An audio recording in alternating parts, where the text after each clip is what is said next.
Seja muito bem-vindo a mais uma história para dormir. Mas antes, quero te pedir um favor. Se inscreva no nosso canal, ative o sininho para receber todas as notificações. Curta os nossos vídeos e compartilhe com os seus amigos. Deixe também a sua opinião ou sugestão nos comentários. Assim, você estará nos ajudando a manter este trabalho. A história de hoje é Prometeu e Pandora. A criação do mundo é um problema que muito naturalmente desperta a curiosidade do homem, seu habitante. Os antigos pagãos, que não dispunham sobre o assunto das informações de que dispomos, procedentes das Escrituras, tinham sua própria versão sobre o acontecimento, que era o seguinte: antes de serem criados o mar, a terra e o céu, todas as coisas apresentavam um aspecto a que se dava o nome de caos. Uma informe e confusa massa, mero peso morto, no qual, contudo, jazia latentes as sementes das coisas. A terra, o mar e o ar estavam todos misturados. Assim, a terra não era sólida, o mar não era líquido e o ar não era transparente. Deus e a natureza intervieram finalmente e puseram fim a essa discórdia, separando a terra do mar e o céu de ambos. Sendo a parte ígnea a mais leve, espalhou-se e formou o firmamento. O ar colocou-se em seguida no que diz respeito ao peso e ao lugar. A terra, sendo a mais pesada, ficou para baixo e a água ocupou o ponto inferior, fazendo-a flutuar. Nesse ponto, um Deus, não se sabe qual, tratou de empregar seus bons ofícios para arranjar e dispor as coisas na terra.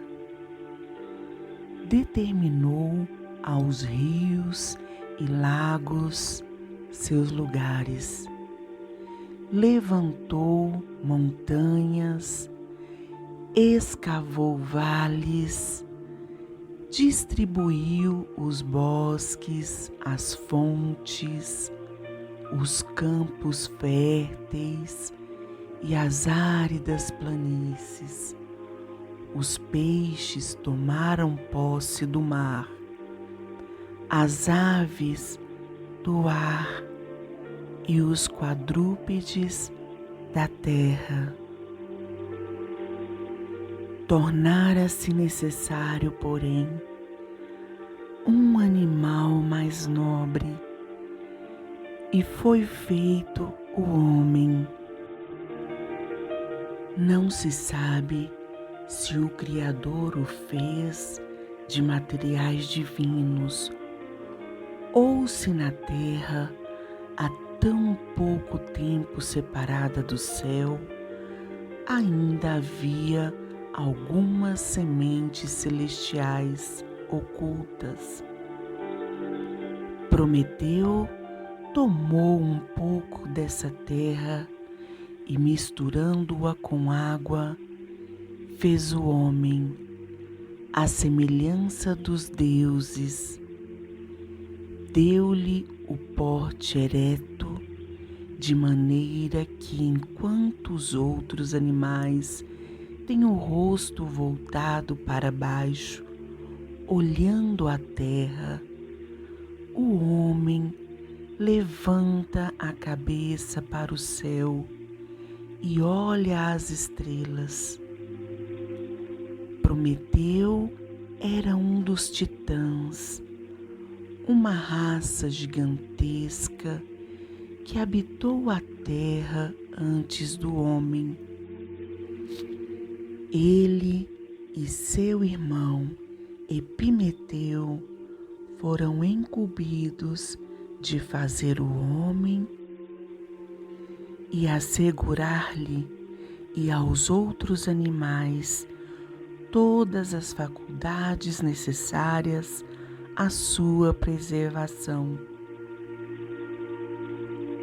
Epimeteu tratou de atribuir a cada animal seus dons variados de coragem, força, rapidez, sagacidade, asas a um, garras a outro, uma carapaça protegendo um terceiro, e etc. Quando, porém, chegou a vez do homem, que tinha de ser superior a todos os animais, Epimeteu gastara seus recursos com tanta prodigalidade que nada mais restava. Perplexo, recorreu a seu irmão Prometeu, que com a ajuda de Minerva subiu ao céu e acendeu sua tocha no carro do sol, trazendo o fogo para o homem. Com esse dom, o homem assegurou sua superioridade sobre todos os animais. O fogo lhe forneceu o meio de construir as armas com que subjugou os animais e as ferramentas com que cultivou a terra. Aquecer sua morada de maneira a tornar-se relativamente independente do clima e, finalmente, criar a arte da cunhagem das moedas, que ampliou e facilitou o comércio. A mulher não fora ainda criada. A versão bem absurda é que Júpiter a fez e enviou-a a Prometeu e a seu irmão, para puni-los pela ousadia de furtar o fogo do céu, e ao homem por tê-lo aceito. A primeira mulher chamava-se Pandora, foi feita no céu, e cada um dos deuses contribuiu com uma coisa para aperfeiçoá-la. Vênus deu-lhe a beleza, Mercúrio a persuasão, Apolo a música e etc. Assim, dotada, a mulher foi mandada à terra e oferecida a Epimeteu, que de boa vontade a aceitou, embora advertido pelo irmão para ter cuidado com Júpiter e seus presentes. Epimeteu tinha em sua casa uma caixa na qual guardava certos artigos malignos de que não se utilizara ao preparar o homem para sua nova morada. Pandora foi tomada por intensa curiosidade de saber o que continha aquela caixa, e certo dia destampou-a para olhar. Assim escapou e se espalhou por toda parte uma multidão de pragas que atingiram o desgraçado homem, tais como a gota, o reumatismo e a cólica para o corpo, e a inveja, o desrespeito e a vingança para o espírito. Pandora apressou-se em colocar a tampa na caixa, mas infelizmente escapara todo o conteúdo da mesma, com exceção de uma única coisa que ficara no fundo e que era a esperança. Assim, sejam quais foram os males que nos ameacem, a esperança não nos deixa inteiramente, e enquanto a tivermos, nenhum mal nos torna inteiramente desgraçados. Uma outra versão é a de que Pandora foi mandada por Júpiter com boa intenção, a fim de agradar ao homem. O rei dos deuses entregou-lhe como presente de casamento uma caixa em que cada deus colocara um bem. Pandora abriu a caixa inadvertidamente e todos os bens escaparam, exceto a esperança. Essa versão é sem dúvida mais aceitável do que a primeira. Realmente, como poderia a esperança, joia tão preciosa quanto é, ter sido misturada a toda sorte de males, como na primeira versão? Estando assim povoado o mundo, seus primeiros tempos constituíram uma era de inocência e ventura, chamada a Idade de Ouro.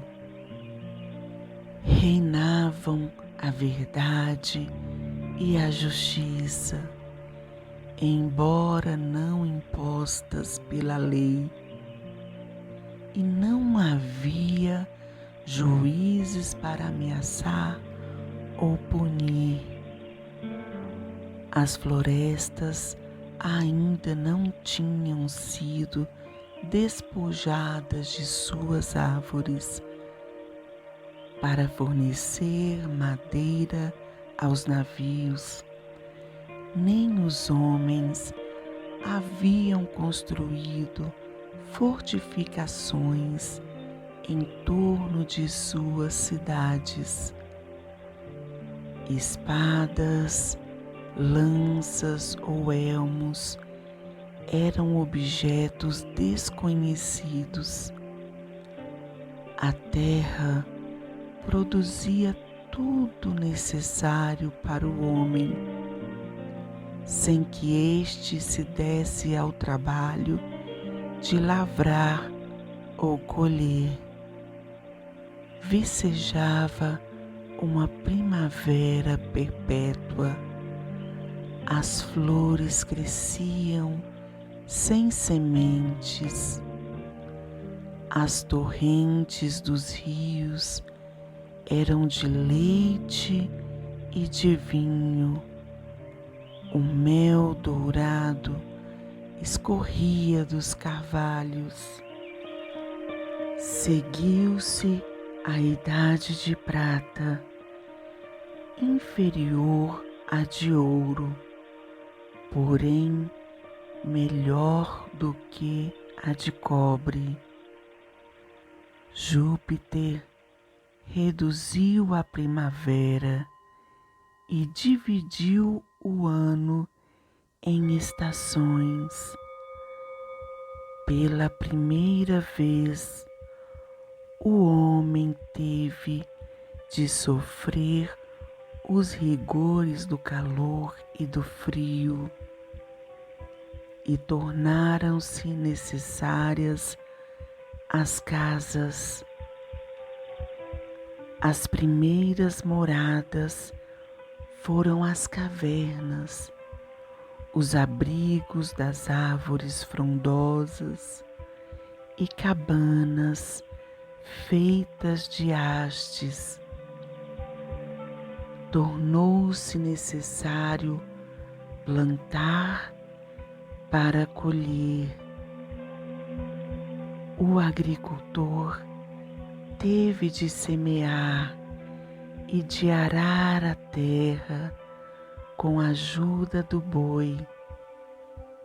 Veio em seguida a Idade de Bronze, já mais agitada e sob a ameaça das armas, mas ainda não inteiramente má. A pior foi a Idade do Ferro. O crime irrompeu como uma inundação. A modéstia, a verdade e a honra fugiram, deixando em seus lugares a fraude e a astúcia, a violência e a insaciável cobiça.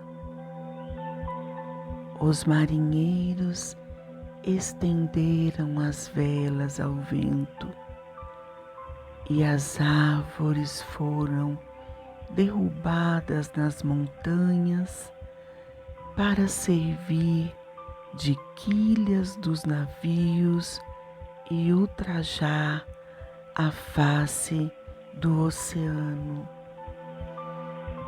A terra, que até então fora cultivada em comum, começou a ser dividida entre os possuidores. Os homens não se contentaram com o que produzia a superfície. Escavou-se então a terra e tirou-se do seu seio os minérios e metais. Produziu-se o danoso ferro e o ainda mais danoso ouro. Surgiu a guerra, utilizando-se de um e de outro como armas. Os hóspedes não se sentiam em segurança em casa de seu amigo. Os genros e sogros, os irmãos e irmãs, os maridos e mulheres não podiam confiar uns nos outros. Os filhos desejavam a morte dos pais, a fim de lhes herdarem a riqueza. O amor familiar caiu prostrado. A terra ficou úmida de sangue e os deuses a abandonaram, um a um, até que ficou somente Astreia, que finalmente acabou também partindo. Vendo aquele estado de coisas, Júpiter indignou-se e convocou os deuses para um conselho.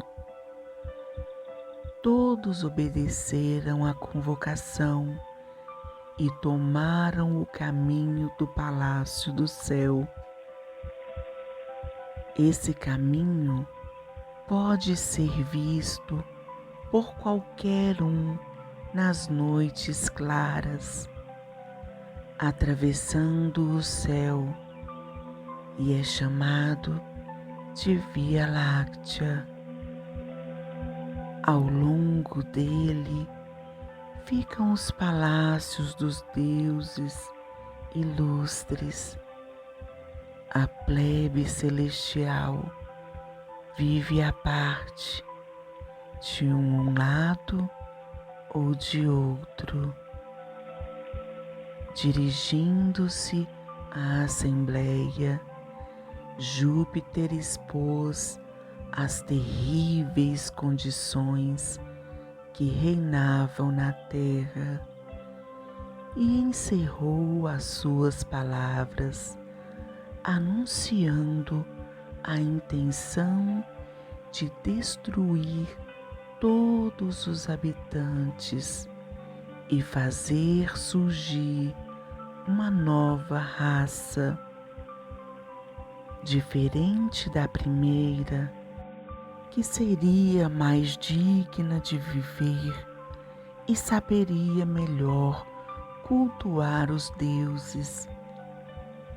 Assim dizendo, apoderou-se de um raio e já estava prestes a atirá-lo contra o mundo, destruindo-o pelo fogo, quando atentou para o perigo que o incêndio poderia acarretar para o próprio céu. Mudou então de ideia e resolveu inundar a terra. O vento norte, que espalha as nuvens, foi encadeado.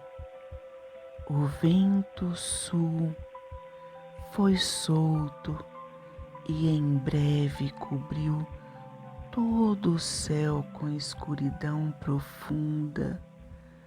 As nuvens, empurradas em bloco, romperam-se com fragor, torrentes de chuva caíram. As plantações inundaram-se. O trabalho de um ano do lavrador pereceu em uma hora. Não satisfeito com suas próprias águas, Júpiter pediu a ajuda de seu irmão Netuno. Este soltou os rios e lançou-os sobre a terra. Ao mesmo tempo, sacudiu-a com um terremoto e lançou o fluxo do oceano sobre as praias. Rebanhos, animais, homens e casas foram engolidos e os templos com seus recintos sacros profanados.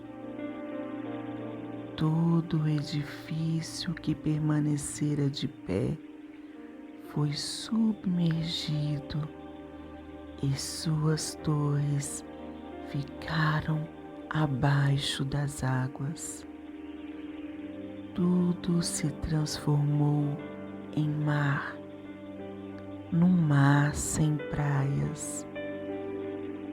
Aqui e ali, um indivíduo refugiava-se num cume e alguns poucos em barcos apoiam o remo no mesmo solo que ainda há pouco o arado sulcara. Os peixes nadam sobre os galhos das árvores. A âncora se prende num jardim, onde recentemente os cordeirinhos brincavam. As focas cabriolam desajeitadamente. O lobo nada entre as ovelhas. Os fulvos leões e os tigres lutam nas águas. A força do javali de nada lhe serve, nem a ligeireza do cervo. As aves tombam cansadas na água, não tendo encontrado terra onde pousar. Os seres vivos que a água poupara caem como presas da fome. De todas as montanhas, apenas o Parnaso ultrapassa as águas. Ali, Deucalião e sua esposa Pirra, da raça de Prometeu, encontram refúgio. Ele é um homem justo, ela uma devota fiel dos deuses. Vendo que não havia outro vivente além desse casal, e lembrando-se de sua vida inofensiva e de sua conduta piedosa, Júpiter ordenou aos ventos do norte que afastassem as nuvens e mostrassem o céu à terra e a terra ao céu. Também Netuno ordenou a Tritão que soasse sua concha, determinando a retirada das águas. As águas obedeceram, o mar voltou às suas costas e os rios aos seus leitos. Deucalião assim se dirigiu então a birra.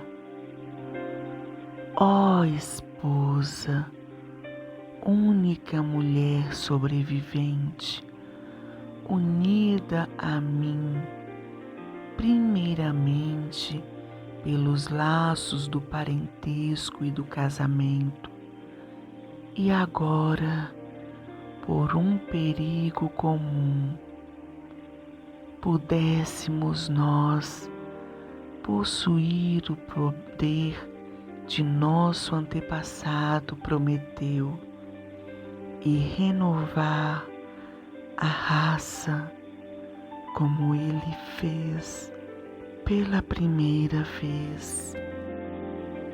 Como não podemos, porém, dirijamo-nos àquele templo e indaguemos dos deuses o que nos resta fazer. Entraram num templo coberto de lama e aproximaram-se do altar, onde nenhum fogo crepitava.